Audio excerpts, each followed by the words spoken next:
Oh, hello there. Welcome back to the Build Show. I'm glad you could join me tonight. Tonight, we're going to be troubleshooting and fixing people or followers' PCs that are broken. Local ones, thankfully, so we don't have to deal with shipping. But look at this. This is a Build Redux. Build Redux that's in my shop. This is actually a first. I don't think I've ever had Build Redux walk through my shop. But customer stated it does not display when it powers on. There is zero display. Welcome back to the Build Show, Sheffy Tech. Boy, the Intel guy. Welcome back to the Build Show. Welcome back, welcome back. Been a couple of quiet weeks over here. One of those I was actually on vacation, so that was nice to get out with the family and enjoy some sunshine. I mean, look at the tan I'm getting. Actually, not that side, just this side. Actually hitting some sun. Amazing. Minus when I'm mowing the lawn. That doesn't really count as getting out and hitting sun. Anyway, so this customer, or local follower should I say, brought their PC in because they were looking for some help on troubleshooting this. They were already pretty confident that the motherboard is the problem.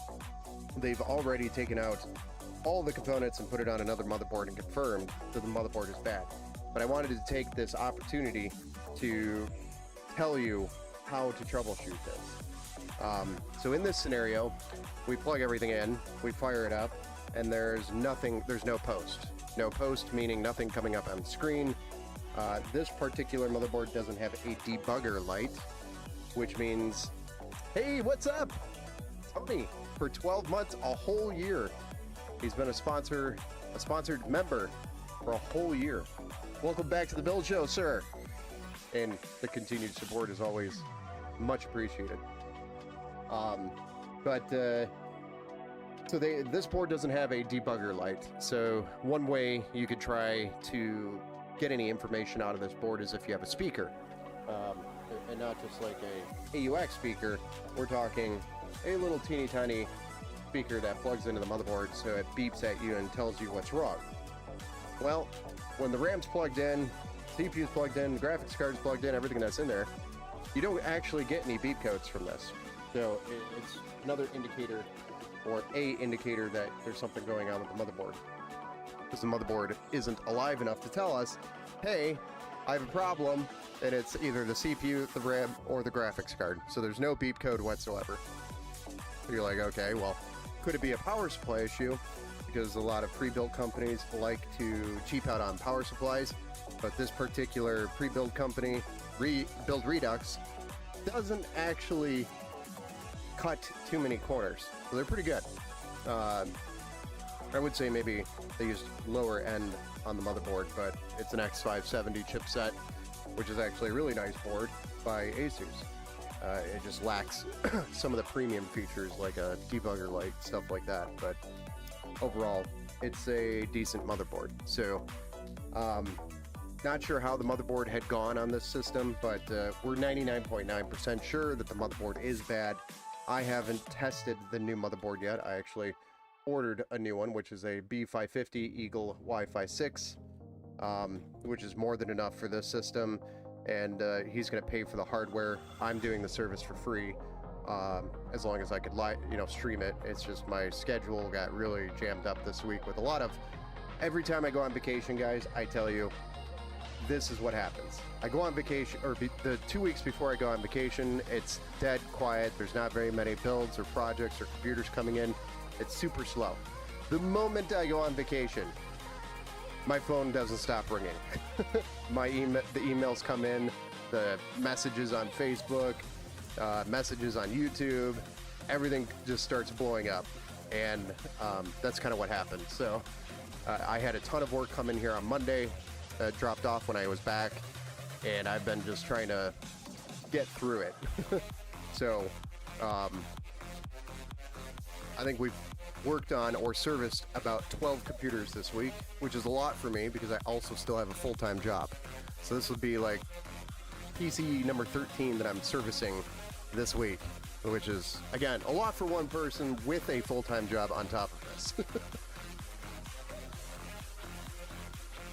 What's good, Tony? Tony says, I tried so much stuff, but I just turned off the GPU accelerated rendering and web views on Steam, and my game's launched. Huh.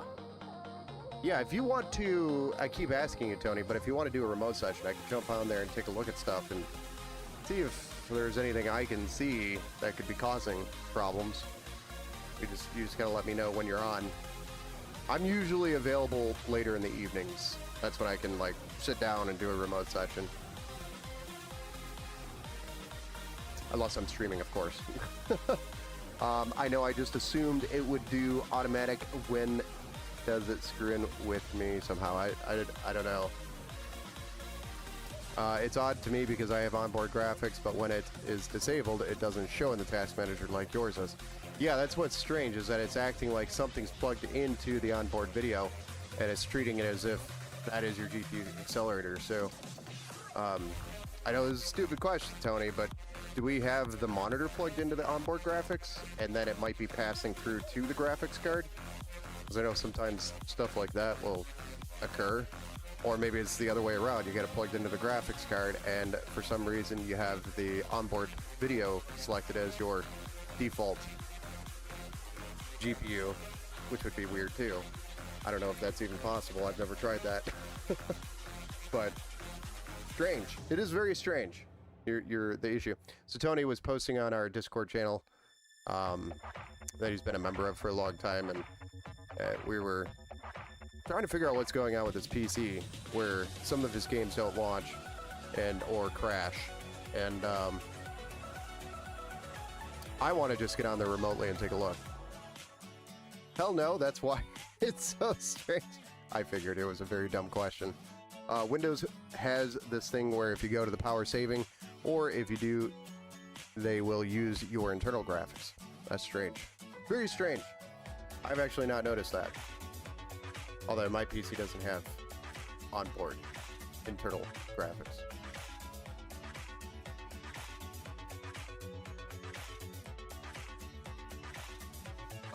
If you want to do a remote session after the stream, just hit me up or let me know. We can try to do a remote session and take a peek at it. Or even a Discord screen share if you don't want me to remote in. Okay, so what we're going to do is kind of talk about the troubleshooting steps that one would take for this scenario, which is, this is, we're pretty sure, a bad motherboard. The best way to do it is if you're going to have to, you will need to start swapping out hardware. And one of the easy ways to do this is to buy it on Amazon and then return it when you're done after you've confirmed. So especially if you're not like me and you have tons of extra hardware here to play with, because I had another AMD CPU, I've got more DDR4 RAM, I've got more graphics cards. And ironically enough, the only thing I didn't have was a B550, or I do have one, it's just in a build that I built that I plan on selling. I just didn't feel like taking it out and unbuilding a PC to test a PC. It just did. Although I just didn't feel like dealing with that, so I just ordered another board. But you can order the part on Amazon, test it. If it doesn't solve the problem, for example, you can order a CPU, swap the CPU out, doesn't work. Order RAM, swap the RAM out, doesn't work. Order the graphics card, swap the graphics card out, doesn't work. Return those. But it's kind of a process of elimination at this point. Debugger lights usually won't indicate anything, or it might tell you false information. And beep codes, on this particular scenario, it wasn't giving me any information whatsoever when I had the internal speaker plugged in. So it wouldn't tell me what was wrong with the system. And that's usually a pretty good indicator that you have a bad motherboard that can't think for itself. So other things I did try before I started swapping hardware was removing an internal CMOS battery, which is actually underneath this graphics card. I removed that, let it sit unplugged for about 10 minutes and plugged it back in. And then I think this one had the clear CMOS pins where it You touch it with a screwdriver and it'll clear the CMOS, but that did nothing. There were no results. I was also thinking, well, maybe something else happened, and so when I removed the CPU, I'll actually show you guys so we can still see it. Oh, thank you for the resub over there on Twitch as well, Tony. Much appreciated, sir. Let me show you guys this. We're going to have to remove this CPU anyway, and just so I don't chance damaging the pins or anything, I'm just going to get the new motherboard out. Oh, by the way, I cleaned up the desk, which is why it was like a delayed start, minus my feet down here at the bottom, barefoot. But I cleaned up the desk. We got a little bit more space. Yeah, look at that. I actually had a few minutes to do something useful. But I was getting sick of all the clutter. There's still more tools and stuff over there I gotta go through, but this seems to be like a typical landing zone for all the parts and tools and things.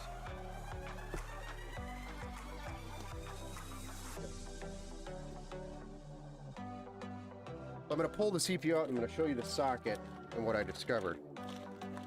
And no, it wasn't me. I see Steve the Stain survived. Yeah, Steve the Stain survived over there behind my head.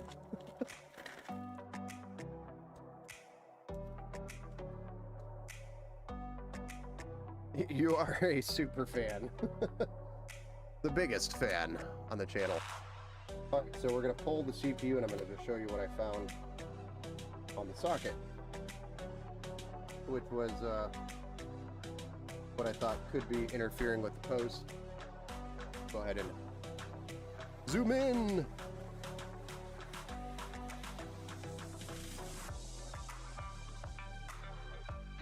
We're gonna zoom in some more, don't worry. It's got a 20x zoom, so we can get close up and personal. Come on. Come on.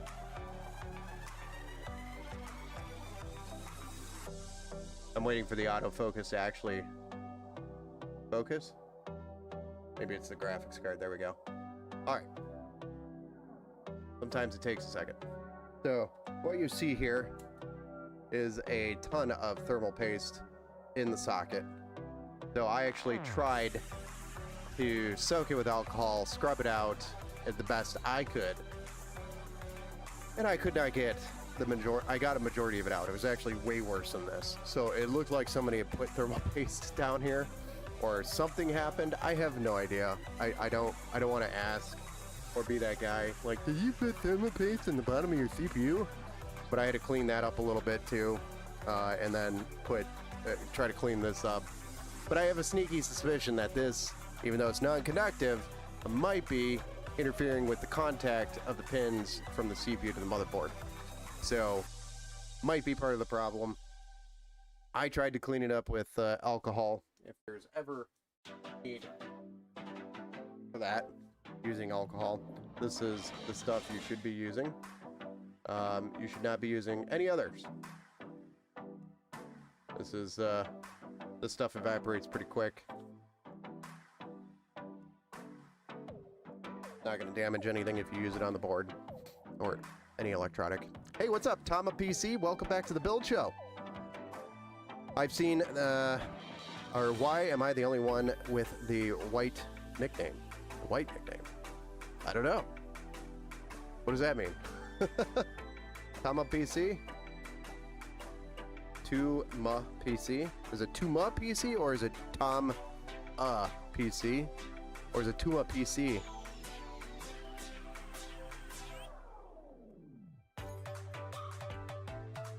Or is it Tom? We just call you Tom.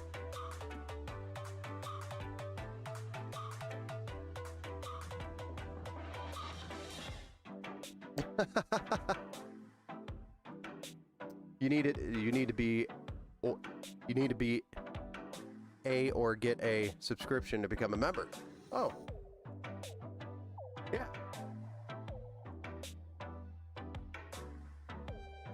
It is Tom. Okay. So I have been saying your name this whole time correctly. At least I feel good about myself there. Or I don't feel like a complete idiot. All right. Let's zoom back out. But that's our socket, and I think that's where our problem is. Because I don't know of any other problems on this board. I can't see anything. There's no other physical issues that I've noticed. It looks A-okay other than that. And it was previously working, according to the owner. So, not sure what happened there. But something happened. So what we're going to do is we're going to do a motherboard swap, boot it up. I've got my, although I don't know that I want to share his screen. I'll see what's on there first, and then we'll see what's up. But we still have to install drivers, and I actually don't know if I have the pin sign into this, if there is any. And with the motherboard swap, it's probably going to break that. So that's something we'll have to deal with later. All right, so we're going to swap the motherboard is basically the end goal here. And to do that, you take your CPU out, you take your motherboard out, or your RAM out, your SSD, your graphics card, unscrew the motherboard, bounce it all up on the new one.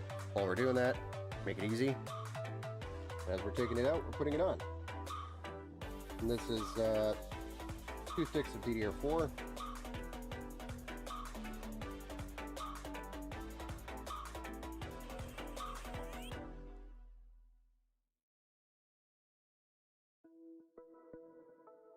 Huh.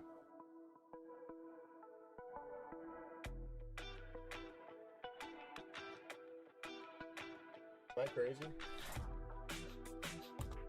Nope.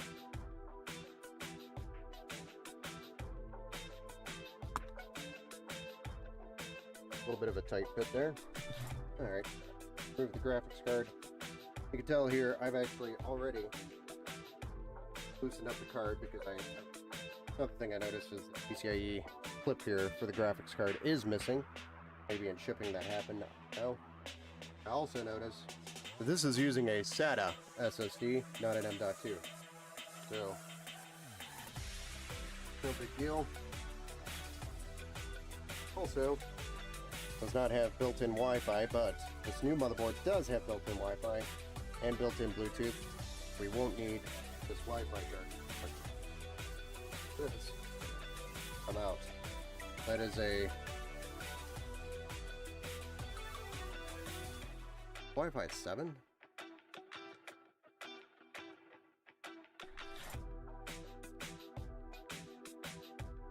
I've never heard of this brand before. Ubit.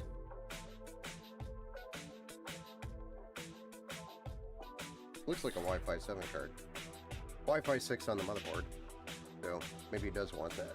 I don't know if he's in the chat or not. Okay, so now that we've removed those components. Oh, god damn it. I think that's so tight. We're gonna check that out. Really tight cable on this cooler. This is a rebranded Cooler Master. That's all that is. Kind of dirty. Okay, yeah, so they've got this tightened up here pretty tight. We're gonna pop that out. Make it so we can move and breathe a little bit in there. Hopefully without cutting any cables.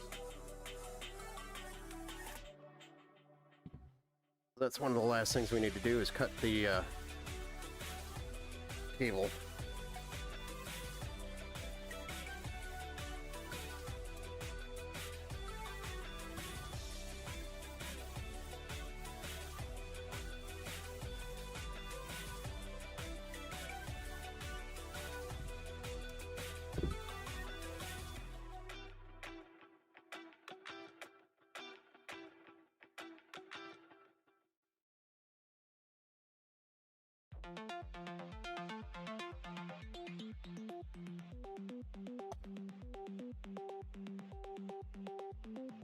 Nope.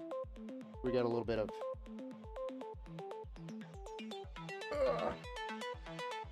Get a little bit more movement out of this. Now I can move it out of the way completely without yanking on the cord hard.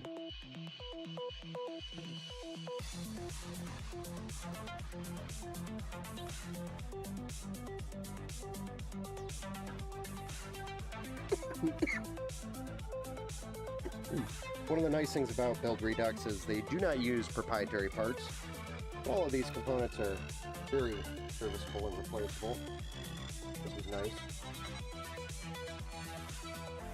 Alright, so we've got everything unplugged. Go ahead and remove the screws. I'm gonna want to save these. Oh boy, that's stripped. That one's not. So we already have stripped screws on the motherboard, which is cool. I love dealing with that because it's a pain to get the motherboard out. Another stripped screw.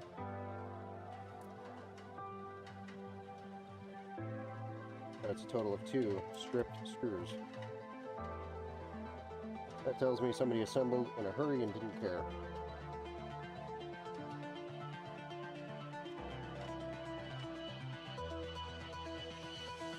This is also a Cooler Master case. These bigger screws you're seeing coming out of here are the correct screw. This Cooler Master uses these.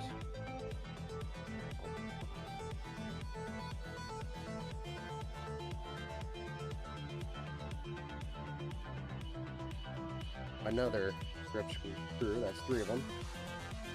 Another stripped screw, so that's 4 of them.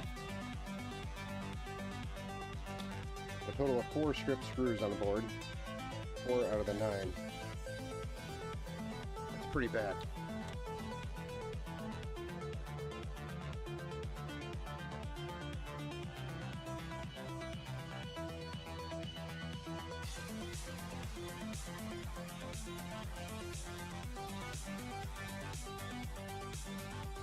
Look at how much of a pain in the ass it is to get this out when you have screws that are stripped into the pegs.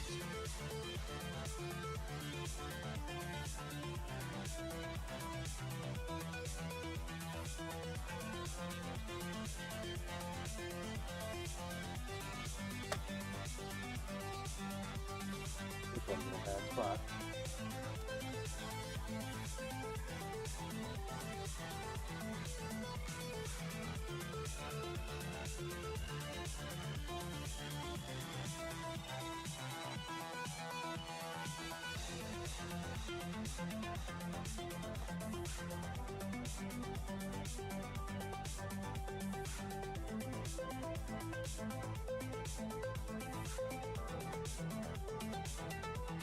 Okay, so now that that's impossible to get out, I'm hoping I could push on it in the back and convince this to pop out.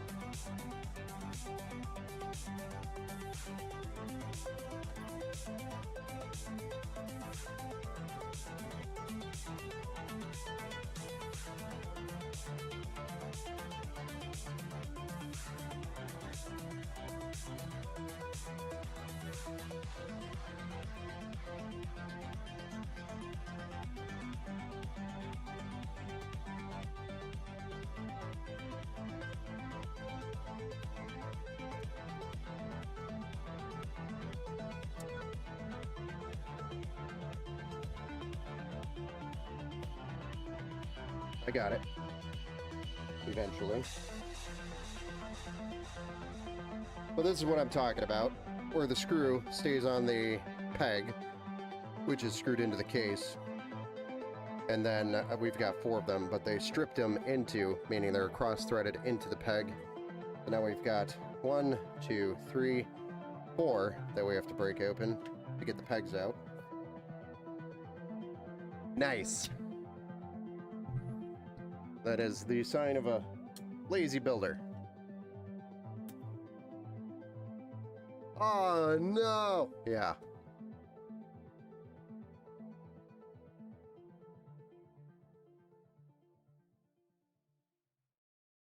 I need to turn my fan on, it's hot.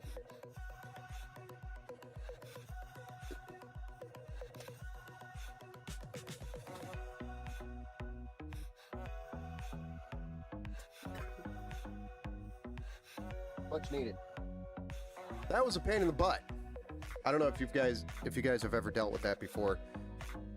One is annoying, but having 4 of them is even more.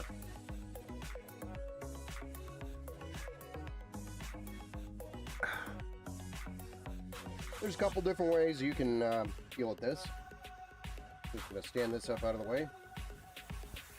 One way, easy way to deal with it. I use pliers, needle nose with a elbow on them, and I'll just grab a hold of the backside of the stud, and then use the screwdriver to actually undo it. That keeps the stud from spinning. You can also get really granular with that and get a socket that actually fits it, but this works just fine. And I'm not really worried about damaging the motherboard because the motherboard's already a bad motherboard, so.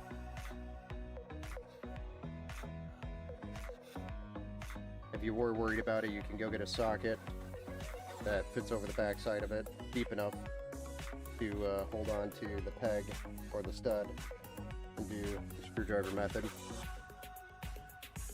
But when they get stuck like that, really the only way to get them out and replace them is to get it out and replace it.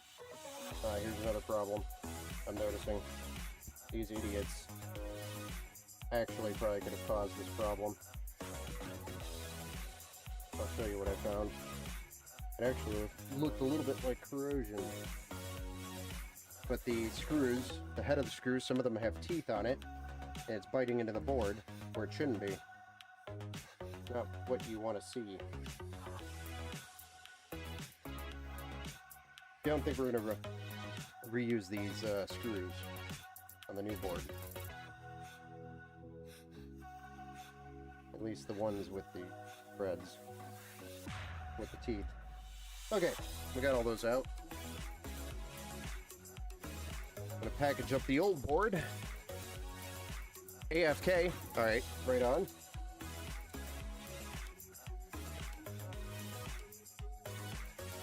Oh.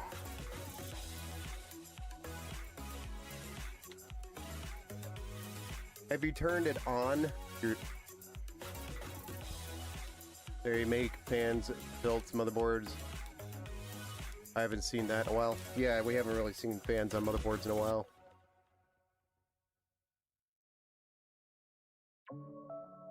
Some of the higher end boards still have them, but they're still around.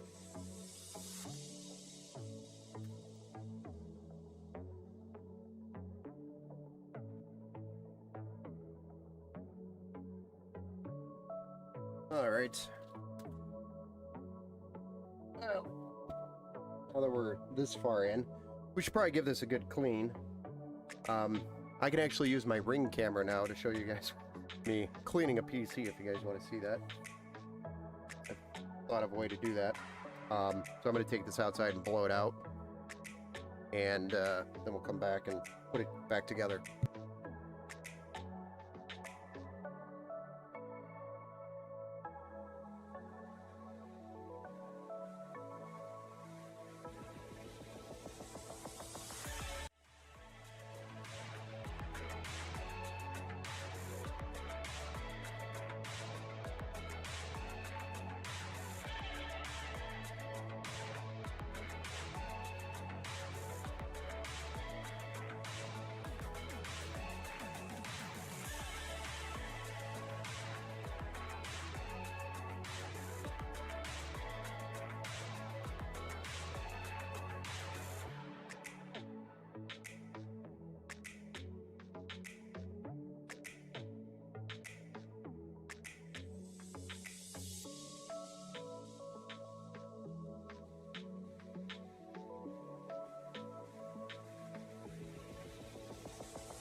Hey, what's up, Gary? Welcome back to the Build Show. We were just outside for a minute blowing some dust out of this one. Alright. So it wasn't like dirty. It seems to be more like a sticky dirty than a dusty dirty.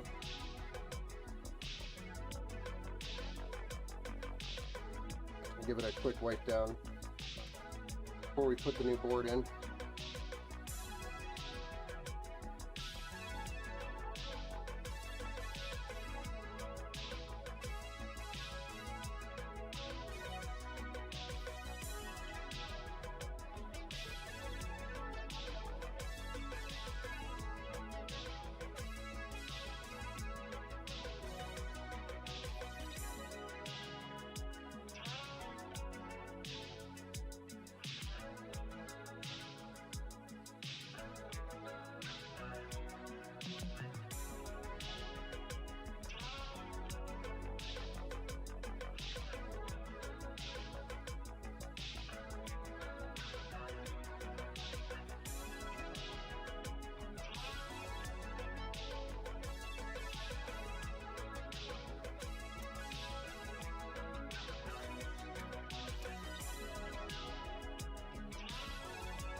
So that's cleaned up pretty nicely. We don't have to move the SSD like I mentioned. We just have to put these studs back in now. And, I talked about the SSD. I just thought of like, oh yeah, the SSD. What's up, Coleman? Welcome back to the Build Show. Free feet pics. Thanks, Ben. Oh, you're welcome. I hope you enjoyed my my feet on the camera. All right, you did it. Cool. I got a tool shed. Oh, nice. It's all in boxes out there in the yard. I wonder how long it'll take me to put it up. It's so hot, 100. Yeah, that's a little too hot to maybe assemble a tool shed. 116 degrees. No, thank you, sir. No, thank you. Yeah. I was like, well, I could use my Ring camera, I guess. Use that as a way to watch me clean a PC outside. Didn't think of that before.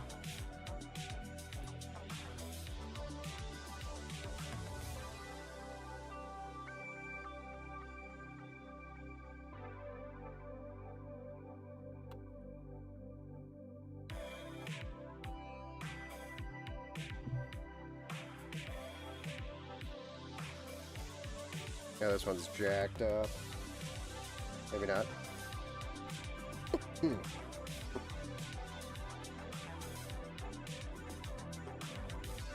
All right, let's stick this back plate on there, which almost looks like it.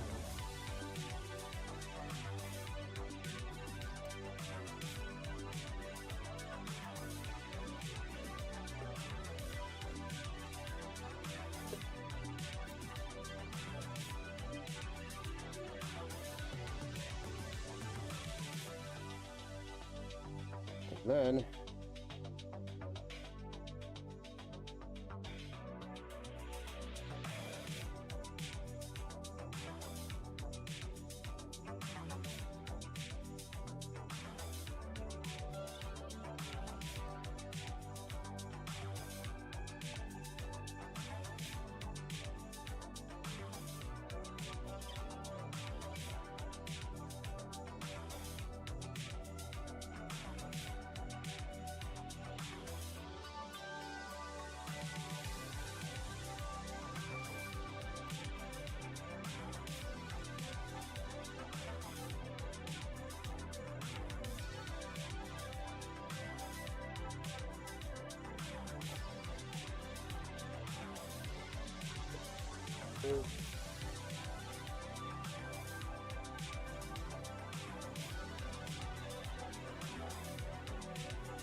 Not too dirty, no. It was definitely not too bad.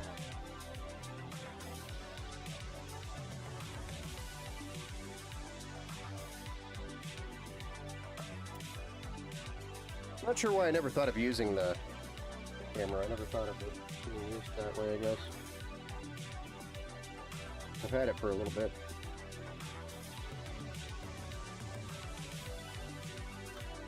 I'm running around like a madman getting parts and stuff, or working. Might not always be able to answer the door. Mrs. and Powers in here just staring at the door, so we'll run into a situation where she won't grab the door or miss the door and something doesn't get delivered or something, so I put the ring in so she gets notified because she's not staring at the door, right? And that's helped a lot. Or if somebody swings by to drop off a PC while I'm out, because I'm usually over here in front of this door.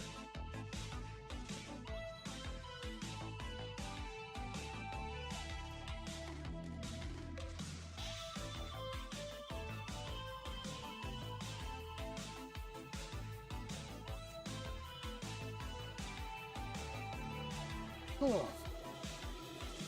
The shield, I think that's what they call it, the back shield, the IO shield. Yeah.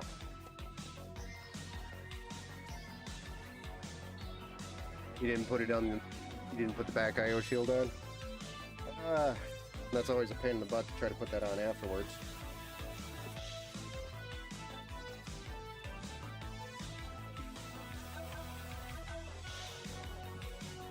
All right, so we got the motherboard installed. Now we just got to get everything plugged back in, right?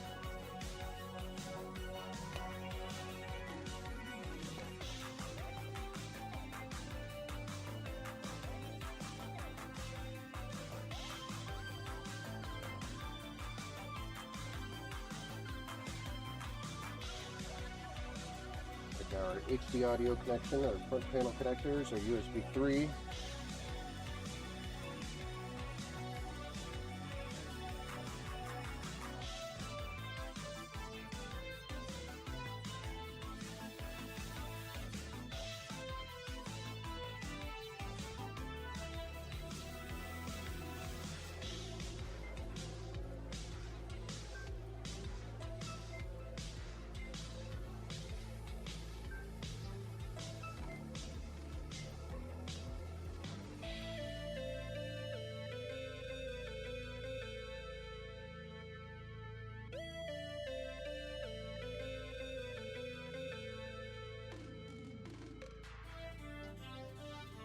Our EPS and motherboard power cables. We actually won't be using those ones. This one's only got a 1 8-pin, not the 8-pin plus 4. And we can mount our cooler with fresh thermal paste. Don't worry, I already wiped that thermal paste a while ago.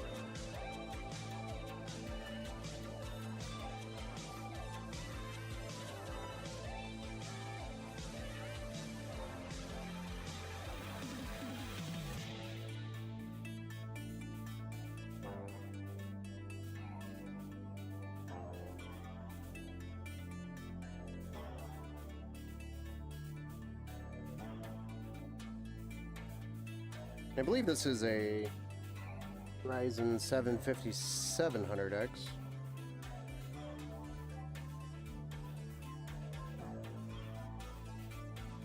And then we want to try to keep the logo facing up.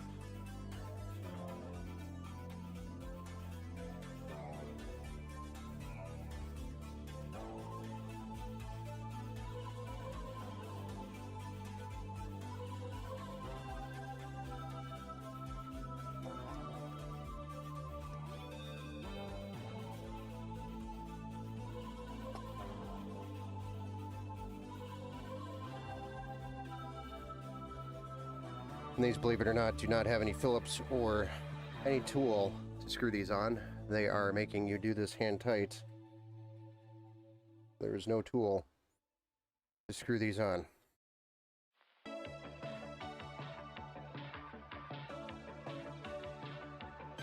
Not a big fan of that, but Cooler Master's way of keeping it from over-tightening it. I put it on there pretty good. So, actually, might break that tie and run the cable to the back.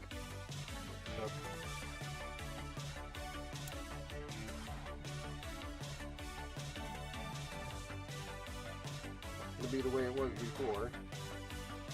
The new motherboard layout, the pump in a different spot.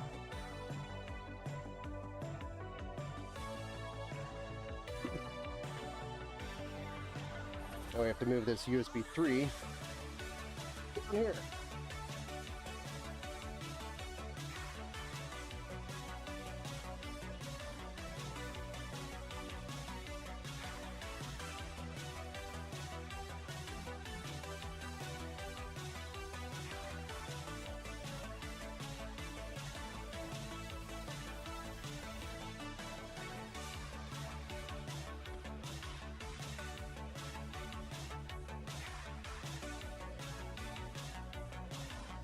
If it would behave, that would be nice.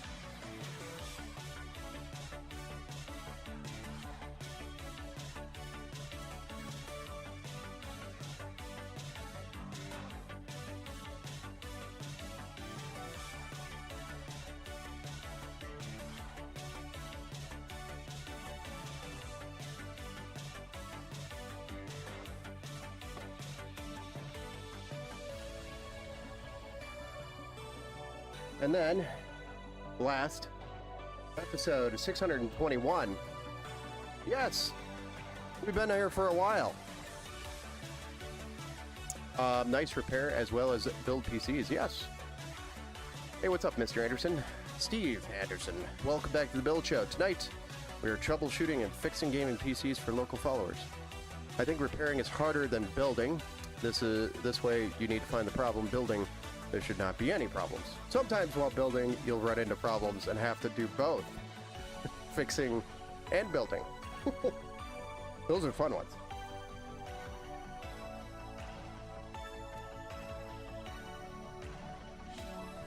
This is a PC from Build Redux, which is the first time ever that has come through my shop. So, pretty cool. Pretty cool.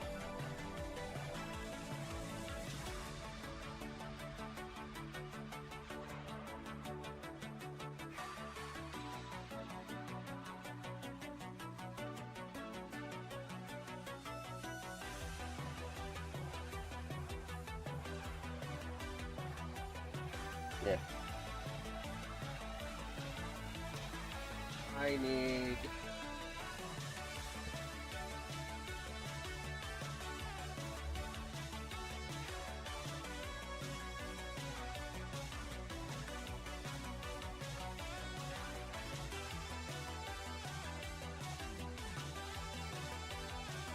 a screw.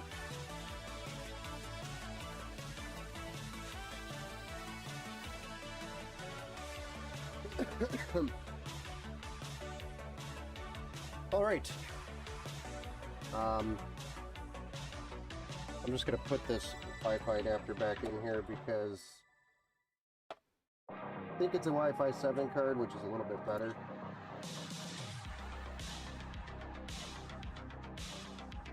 Wi-Fi 6 he has built into the motherboard, so we'll have the option to use one or the other.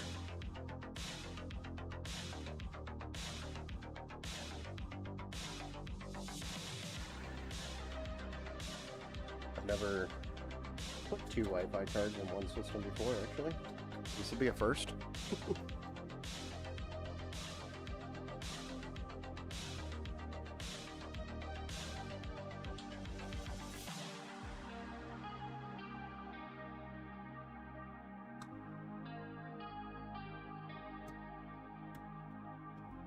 There we have it. Motherboard in. Yeah, you could have a super connection. I mean, you probably could send downloads off of each one and spread the bandwidth, or if you have 2 internet connections. But then your biggest problem is probably going to be your write speed on your disk or your drive. So I don't know how good that would actually work. That would probably be your bottleneck, is your disk. Wouldn't be able to keep up.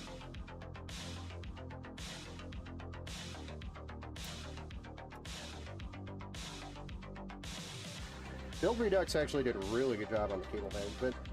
I will say that they do a pretty good job with the cable management. That's all. I mean, that's pretty good cable management from a pre-build. Acceptable, in my opinion. It's better than what you would expect. Not bad. We got a twisted cable here, but I mean, even I probably twist up some of the cables when I'm doing my cable management. I try to avoid that when I'm doing it. I try to route the cable so that it's not twisted or being tugged or pulled. I don't like damaging cables that way.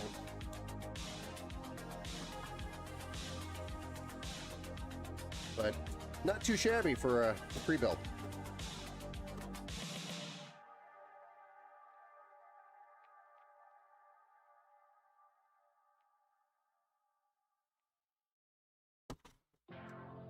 All right. Fire this thing up and see if we get a post. We should be stuck at the green.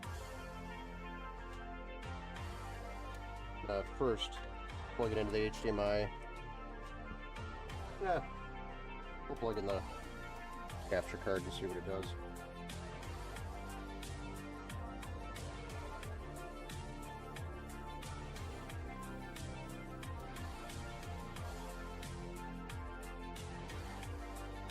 Yes, I finally plugged my capture card back in.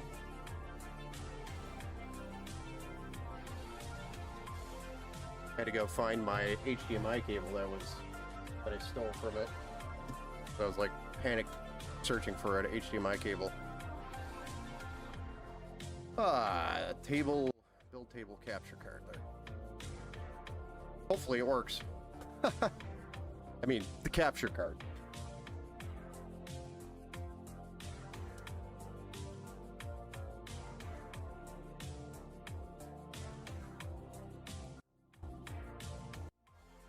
PC turns on.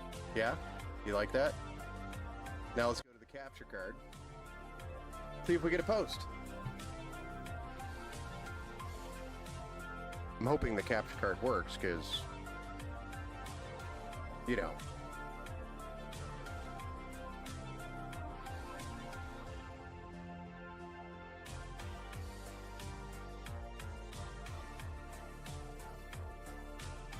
So, it is displaying for me. Hold on. Let me play with my capture card.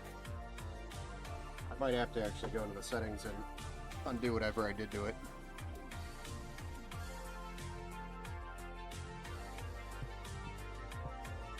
Oh. Yeah, hold on a second. Let me go back to the settings here. Work.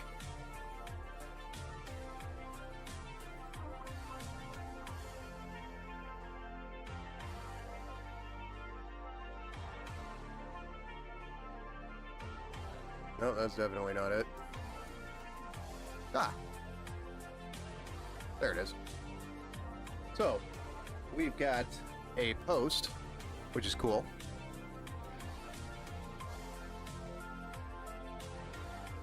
We're going to press Y.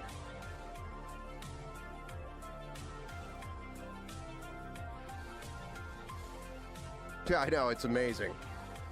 Something actually works around here.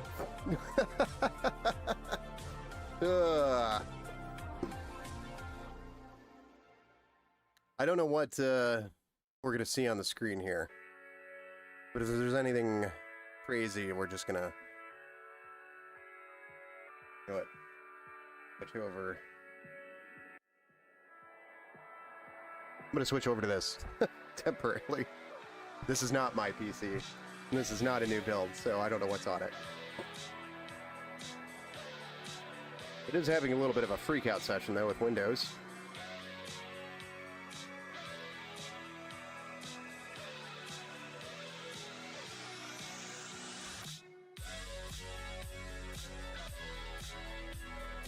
Windows will need to be reactivated, most likely. They used OEM.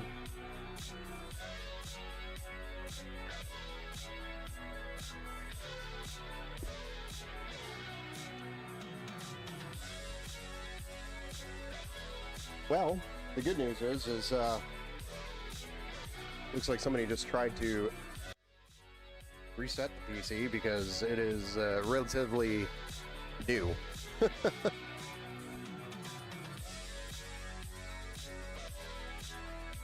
wonder what version of Windows this is.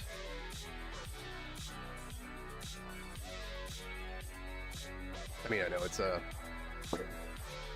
10, but it's Windows 10 Home, so I don't know if he has anything on this PC.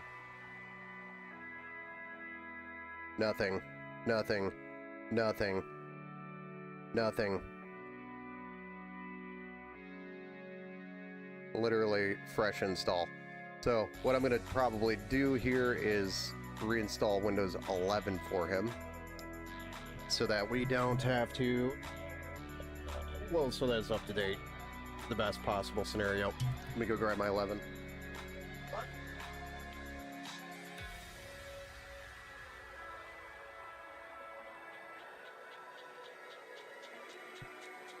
And we're back.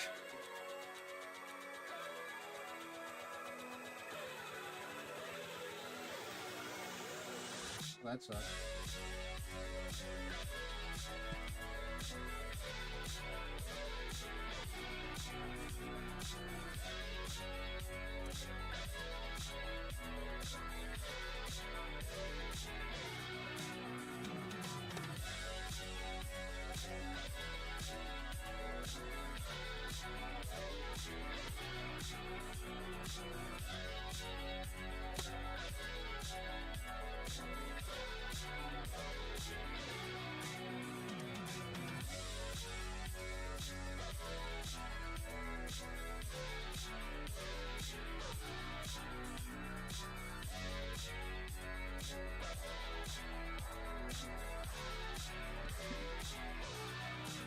Right. Here we go. Reboot. We don't want to do updates. I'm not waiting around for that.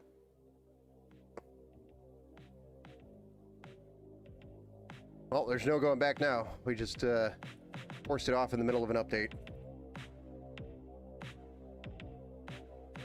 Yeah, we could do that too.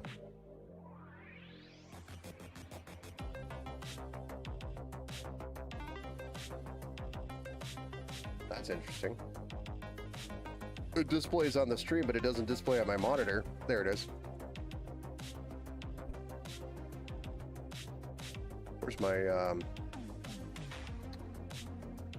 it is. Get up there.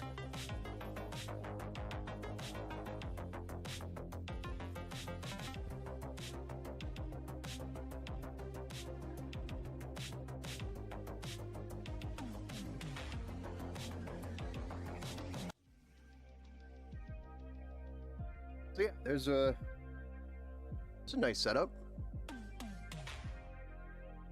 Feel like we could do a lot more with these camera setups.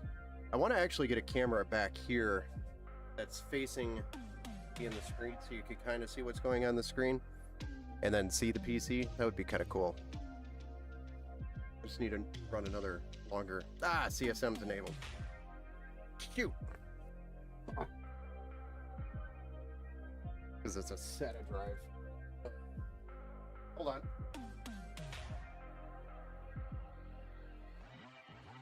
We're just gonna do the whole BIOS.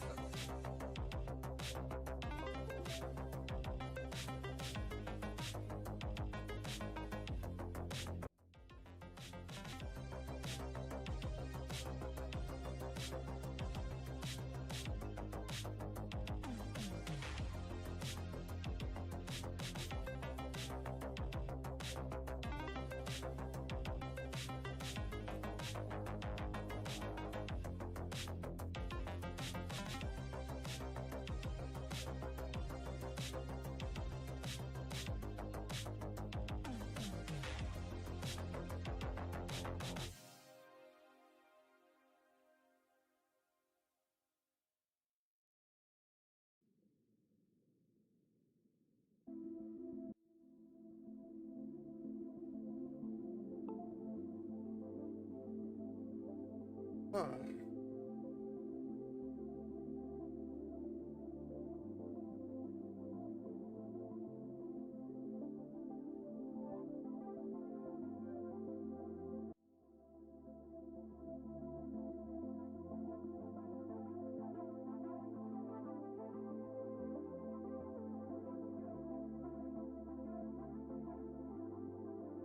Hey, get out of here.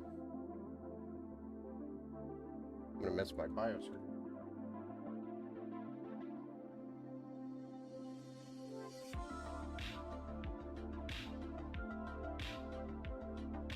Yeah. You can tell I've done a few gigabyte boards off this USB.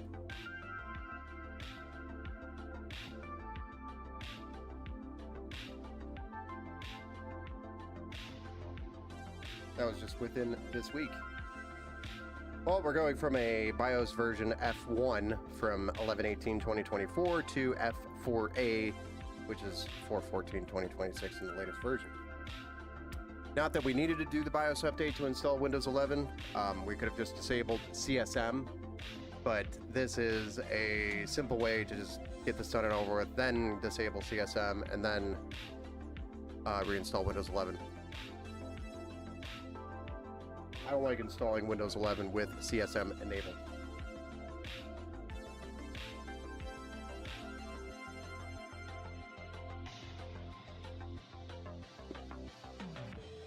I don't know about you guys, but I like to disable it first, and then one of the ways you could tell that CSM was enabled was the screen resolution when we hit the setup screen.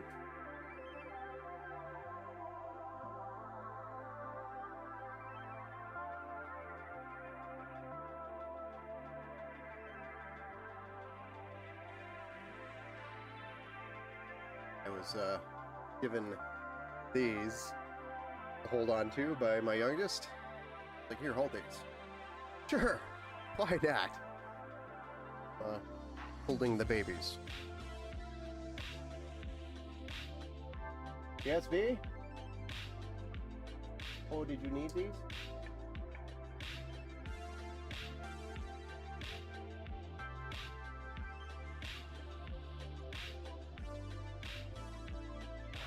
She needed them back.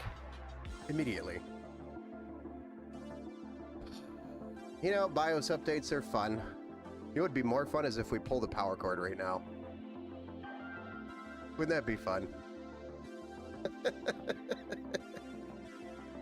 Too late. It finished.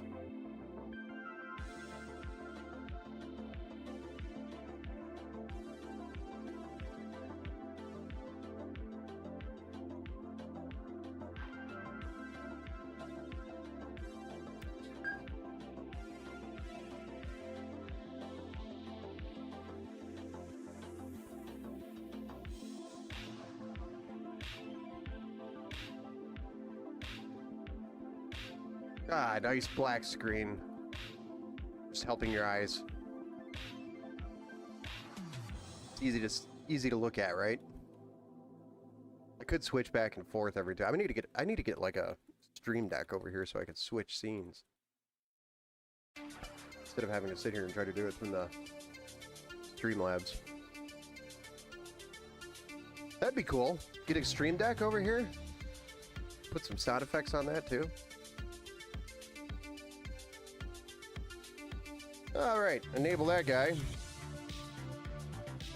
Once again, move that up there because once we flash the BIOS, it reset it to defaults. Now we're going to go into advanced mode and look for this guy. We're going to disable CSM support. We don't want that. Windows 11. Yep, come on. I'm also going to set this to custom, and then after Windows is installed, we will come back and change it.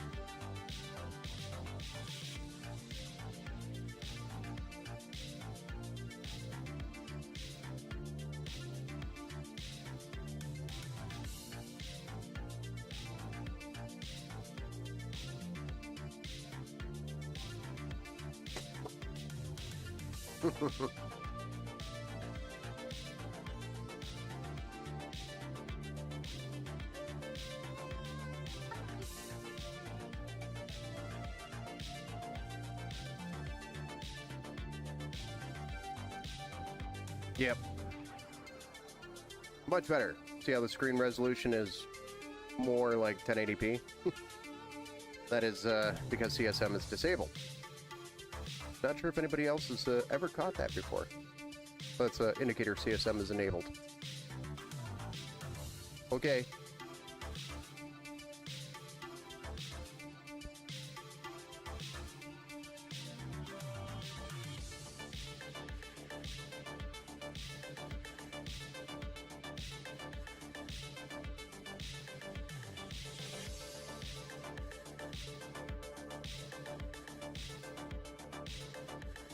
There is a command line to actually do all of this in under disk part, which goes a lot faster than having to click each one of these. But I'm being lazy.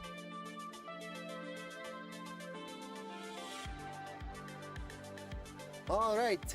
Andale, andale, andale, hija. Installing Windows 11.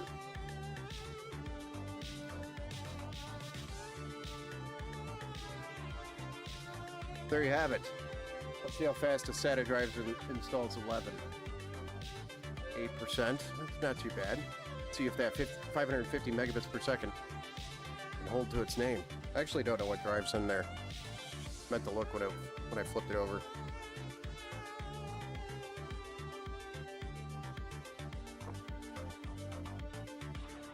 We have a notification here from Streamlabs telling us that our microphone is unmuted, but has no signal. Interesting. Can you guys hear me okay?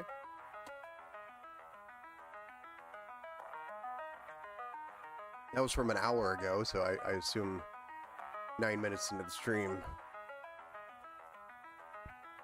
somebody would have said something.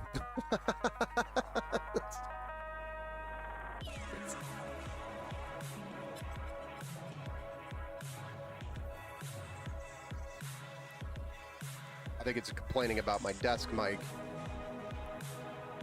Tony, how much do you charge for a backyard blowout? Well, for a backyard blowout, I would do it for free. No Gigabyte BIOS. I know that Gigabyte BIOS, it's what's on this motherboard. Yes. All good on YouTube. Thank you, thank you, thank you. Thank you for the super chat, by the way, Tony. But for you, Tony, it would be a free 99. He brought it to me and said, hey, can you give me a backyard blowout? That's actually the front yard, by the way. It just looks like the backyard because we're staring at the back of the RV. That's in the driveway. So anybody driving by while I'm blowing out PCs, you might get thrown on the stream. Little shout out. That is the front yard.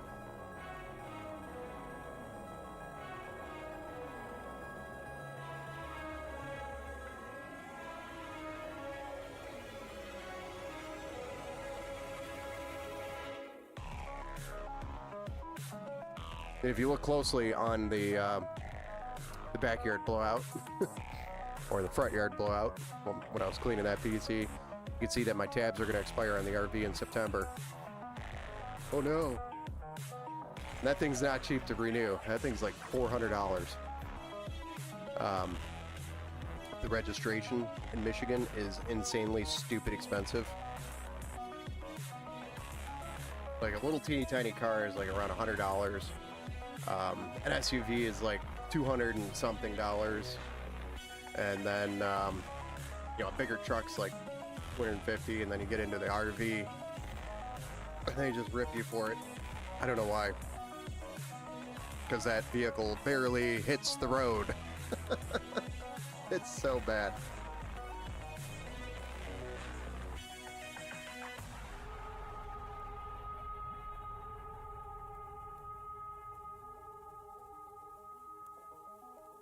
All the cool kids use AI to make a print one on paper. Yeah, but if you ever get pulled over and they look it up, it's like you get big trouble. They can actually tow your vehicle for that. What do you think of AMD's new GPU coming out, the 9054 gig? and the 9050 8 gig. I think the 9050 8 gig, depending on the price point, is going to be a useful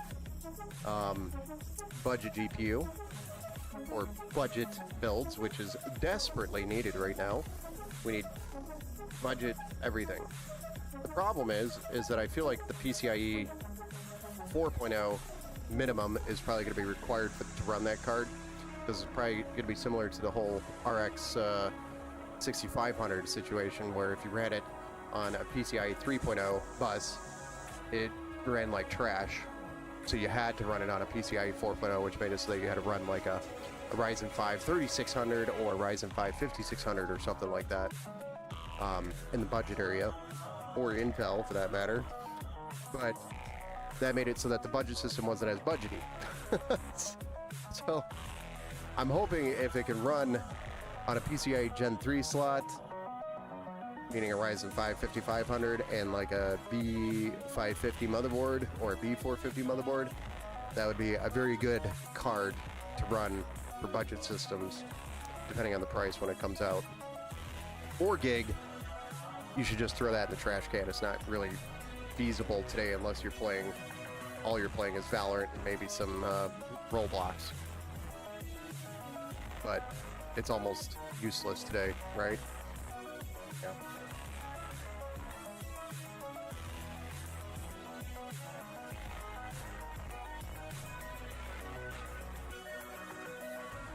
Never thought about that. Yeah, it's same thing happened when they released the RX 6500 XT, which is a 4 gigabyte card, and that was to be AMD's like ultra budget card.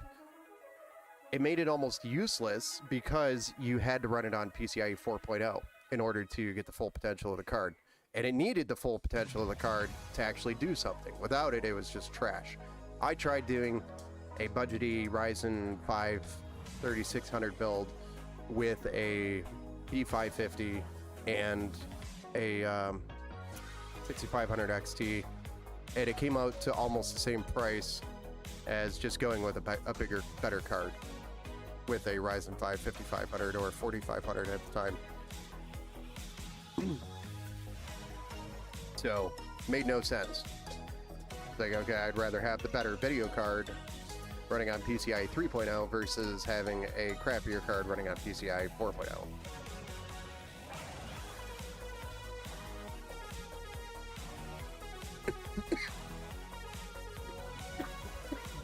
Excuse me.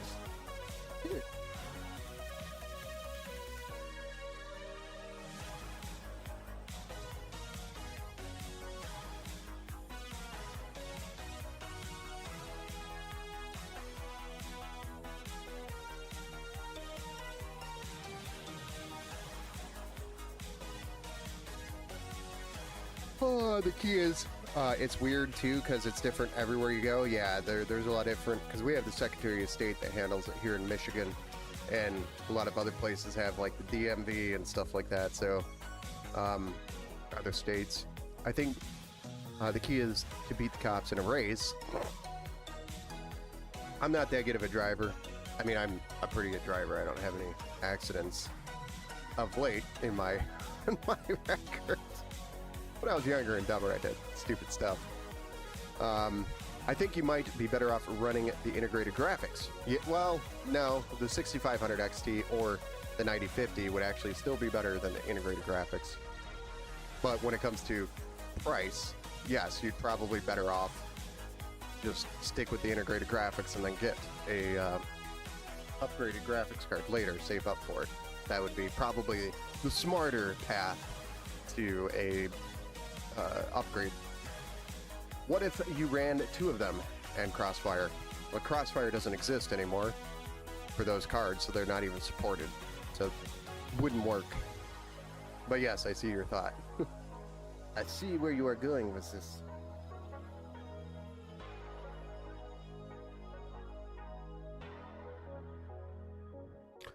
All right, let's go ahead and get the... it's going to install App Center. Yuck. We don't want App Center. We want the Control Center. App Center is disgusting.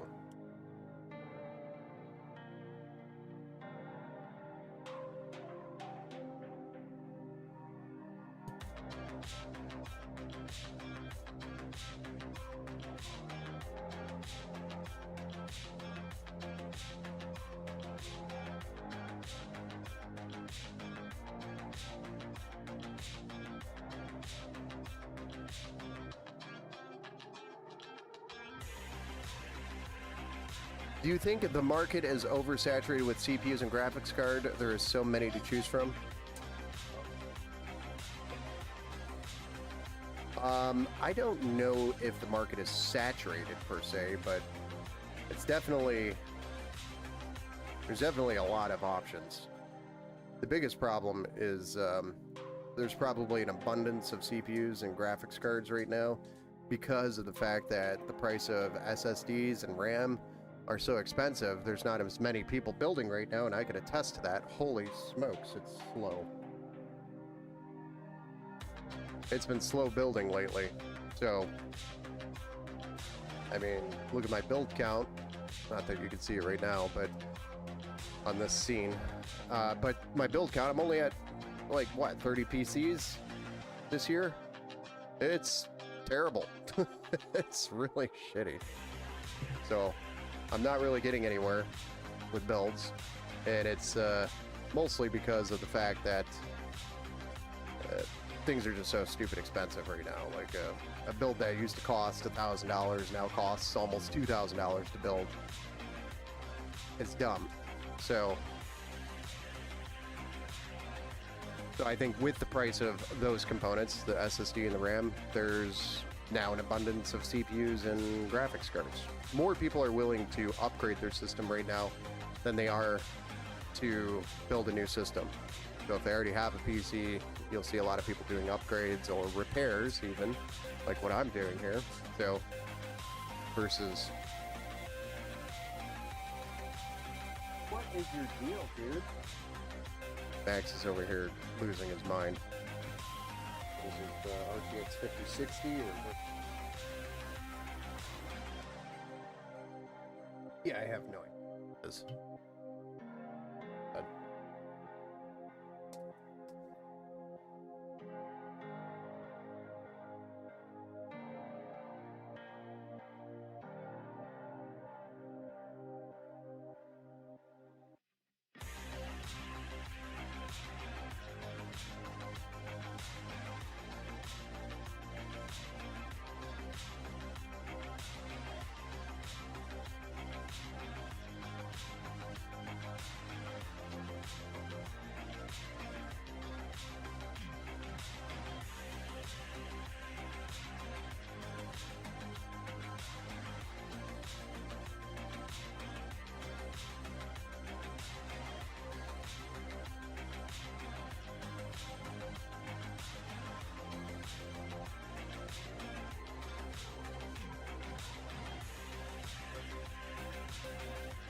It was a joke, I know.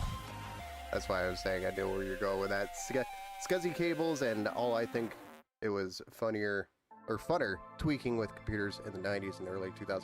Yeah, because you had the masters and the slaves that you had to play with. You're like, yes, I'm going to make you a master.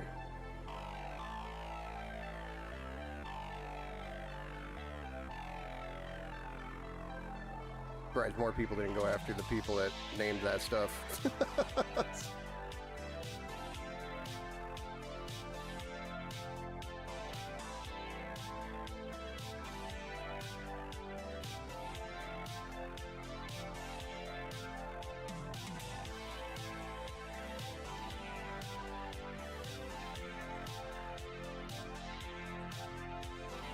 Yeah, maybe we'll see some better sales during the holidays. It's slow right now, and I'm okay with it. Is what it is. It's a 4060. I should have known that.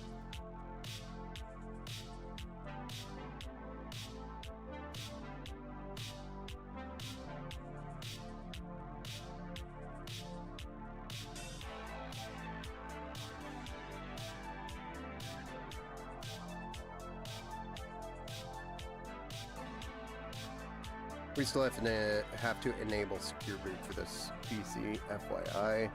Somebody remind me to do that. I'll find a way to forget.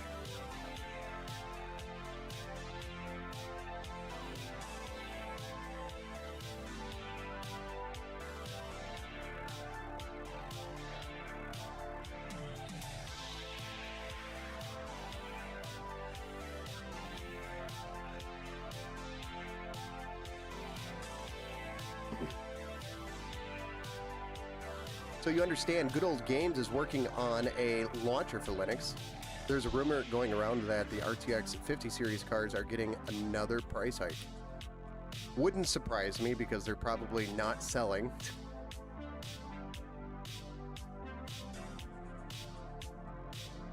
So when they finally sell, they'll get their money's worth. And Good Old Games hitting Linux is pretty cool. That would be cool. Then you could make a budget system, run some good old games with a free operating system. Pretty cool, pretty cool, pretty cool, pretty cool. Cute, pretty cute.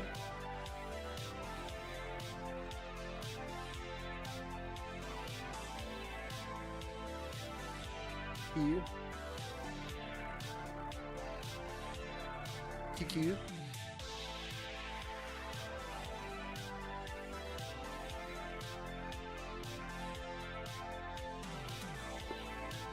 Ah, there you are. So we're just getting all the drivers installed here, and then we can throw a benchmark at it, make sure it's running good, solid performer. I don't know if we have the driver for the Wi-Fi.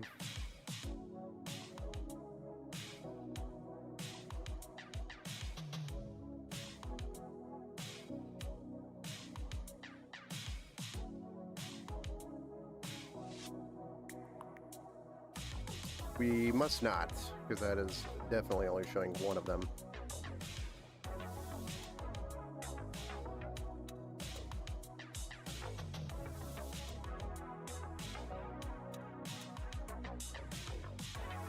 Yeah, doesn't know what it is. What was this thing called? U-Bit. It is a U-Bit PCI Wi-Fi card.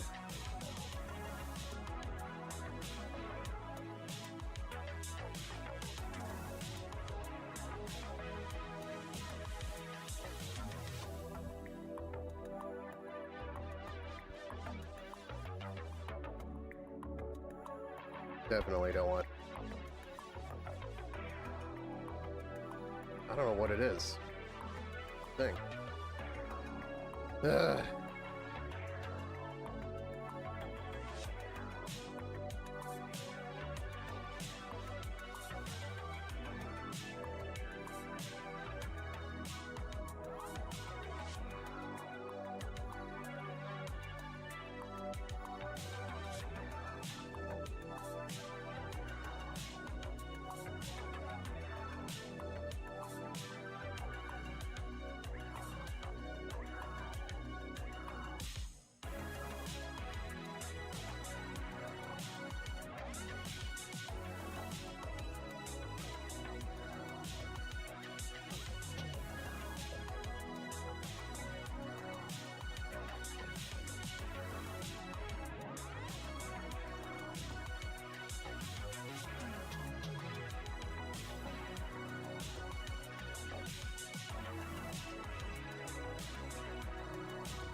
It's back. What did I miss? While we're trying to figure out this U-Bit card.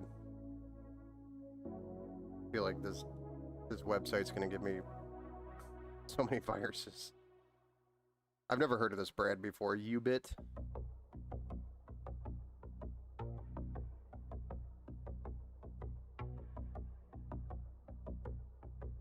What's E-Day?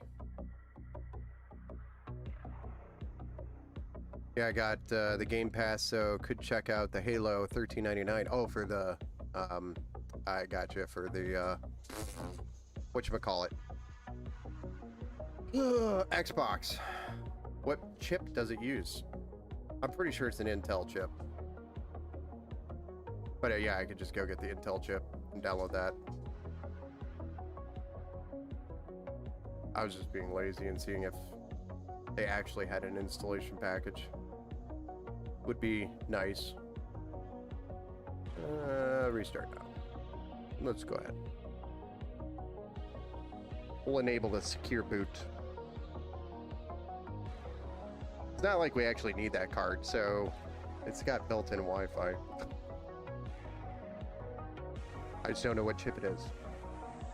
Doesn't really say it on the card. I could look it up by the hardware ID, I guess.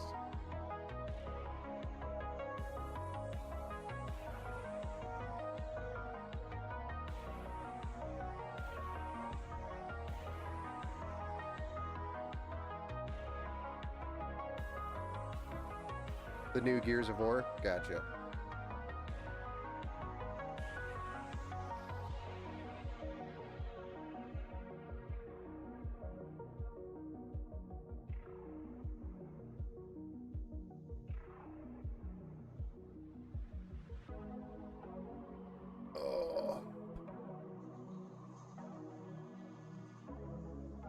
Well,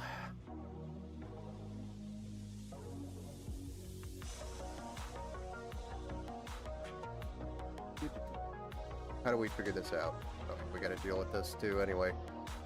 But we can now check to make sure Secure Boot is enabled by going to System Information, and you'll see here Secure Boot State on. So this means you'll be able to play Call of Duty and things without getting the "you don't have Secure Boot enabled" kind of warnings in every game that uses that now. You waiting for Silent Hill Townfall? I actually never did the Silent Hill. Never played it. There's so many games that I want to play that I just haven't had time to sit down and play. And when I do get into it, I get interrupted, and it's just I can never get myself immersed into a game anymore. Difficult. Come on, we clicked it. Please check internet connection. Hey guys, does it look like we have a internet connection? Here, I'll even... What? Wow.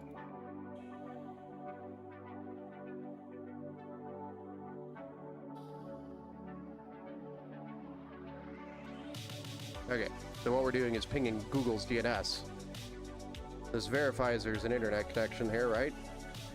Please check internet connection. Well, that's just fantastic. I hate Gigabyte Control Center for this. I don't know why this happens, but it seems to happen quite often on fresh installs.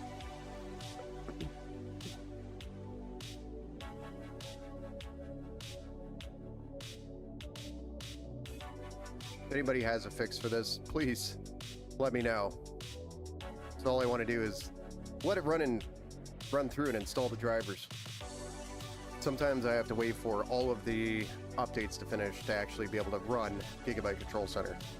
I have the same problem, Ben, but some days I play for a while. Yeah. I don't get the opportunity. I get too distracted.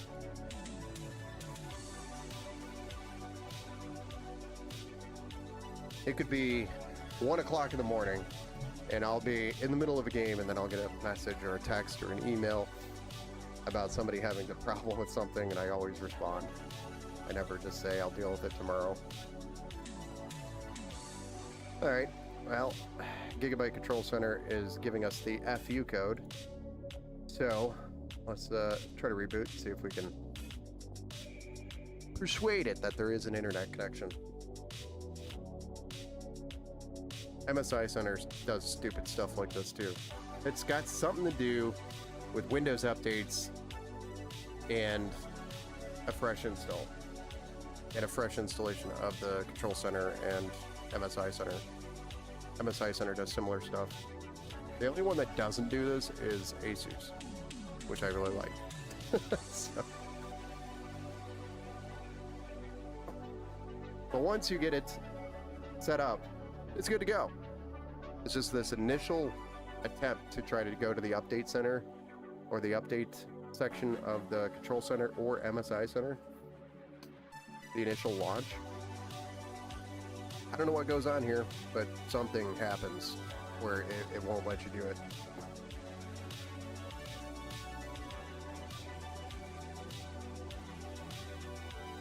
Holy smokes, it let us in. Now let's see if it'll actually... Yeah, we don't want Norden. Screw that. We don't want the smart backup. We just want the Gigabyte Control Center stuff and the drivers. All I did was reboot the system, and now it's happy. Maybe. We'll see if it actually installs. It's actually installing. Wow. Usually that's like 4 or 5 attempts.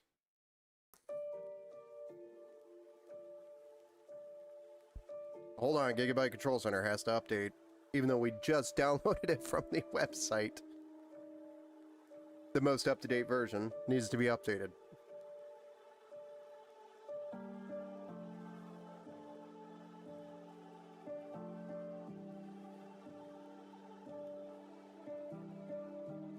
So stupid.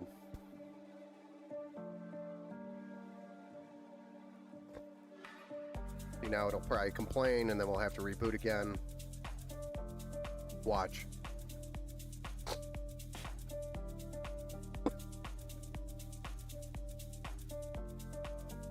Oh, you take it off? Top my PC? I'm off to bed. 4:32 a.m. here. Enjoy, yes. Good night, sir. Have a good night, and thanks for hanging out with us. Hope you enjoyed what little bit of work I did.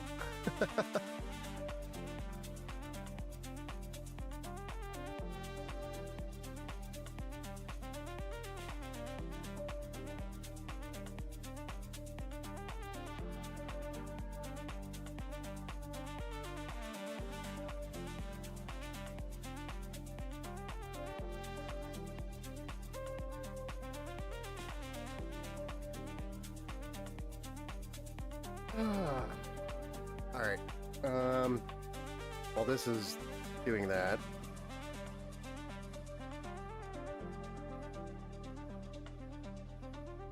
oh, wonderful! The update's completed.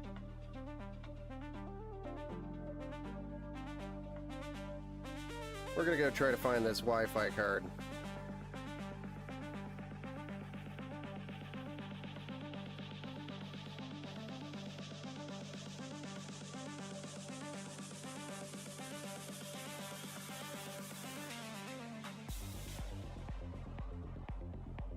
Everything's saying it's a Wi-Fi 6 card based off of the hardware ID, which already has a Wi-Fi 6 card built into the motherboard, so it does not make sense to run that. I was pretty sure it was Wi-Fi 6, but I'm just going to remove it. No sense in having 2 of them.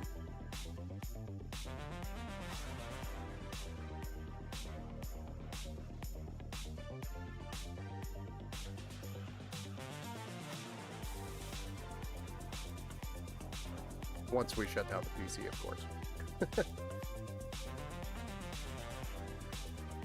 You love Asus? Yeah, Asus is good. I do like Asus. It's a lot easier to work with on the software side and the BIOS. I feel like their BIOS is a little bit more granular, but I mean, Gigabyte Control Center, or Gigabyte in general, they've definitely stepped up their game from the past, which they used to have this really stupid app called the App Center. Excuse me, the App Center. The App Center sucked. It was just trash. The only thing good about it is I do like the separate RGB Fusion software. If all you want to do is change the RGB software, you could launch an app that only does that. I do like the separation between the apps, but the App Center was terrible. They finally came out with the Gigabyte Control Center, took the RGB Fusion and the updates and the fan control and put it all into one app, which is a little bit of a better experience, but I do dislike the fact that, you know, they took away the separation of some of the apps, which I would prefer on most systems, like a separate fan controller and a separate RGB controller. You're not playing with both. Instead, they cram it all into one software, so when you launch the software, it has to launch all of that instead of just going straight to what you're trying to do. So, kind of makes it a little more sluggish than it has to be.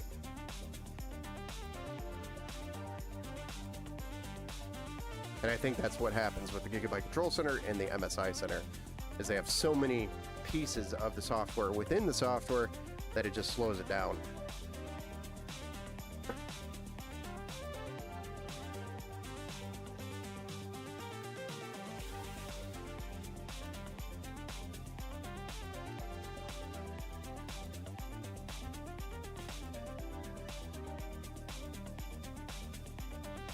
Once these are installed,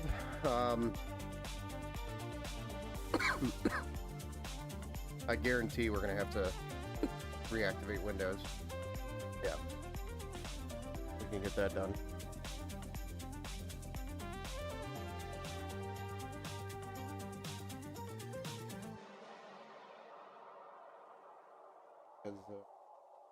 Yeah, that dropped it off.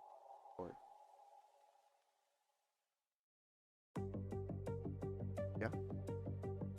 Picking your nose on stream. Don't pick your nose on stream. Okay. Rub it.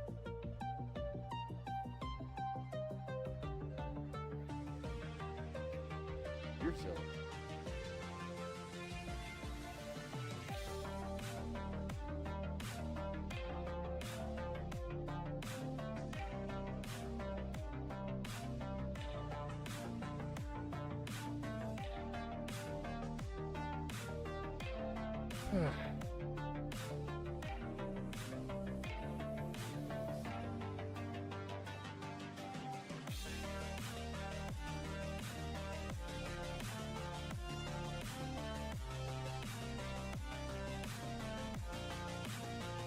Just trying to go get a key for this activation.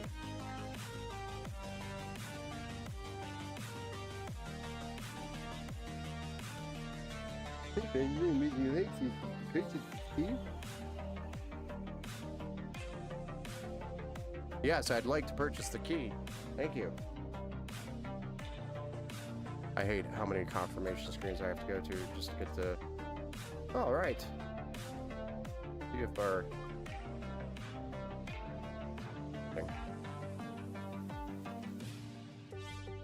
Looks like he is using a different controller for the RGB, or they are using a different controller for the RGB.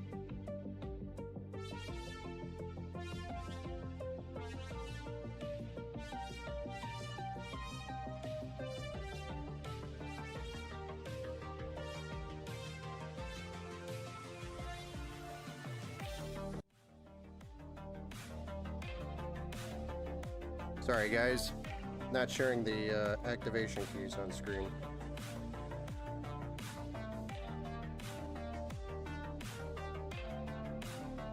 I'm sure everybody was sitting there with their pen ready.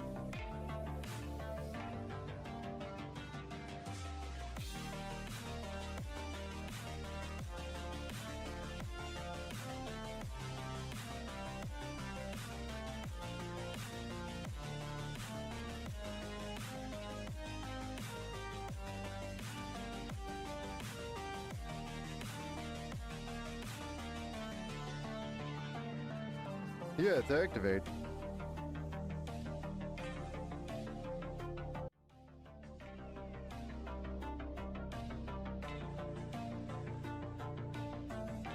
Screen share the capture. Maybe if it was split X key. Nice. All right, we are activated. And yeah, the RGB is not synced up. I actually don't remember plugging any cable in, so that's something to investigate, but I doubt there is one. So he's using some sort of hardware controller. So, with that all being done, the only thing really left to do is Windows updates, which you could do. And run a benchmark.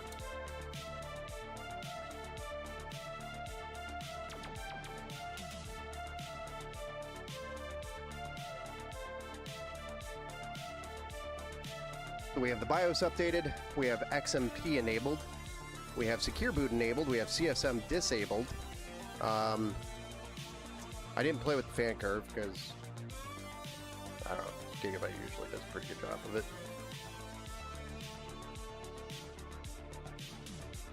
We installed the AMD drivers for the chipset, we installed the NVIDIA drivers for the graphics card. What else do you think I should do to this PC?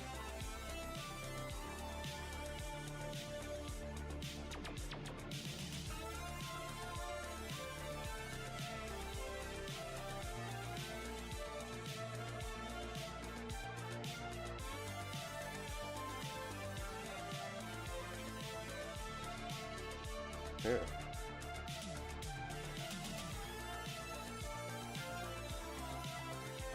Because we're sitting down.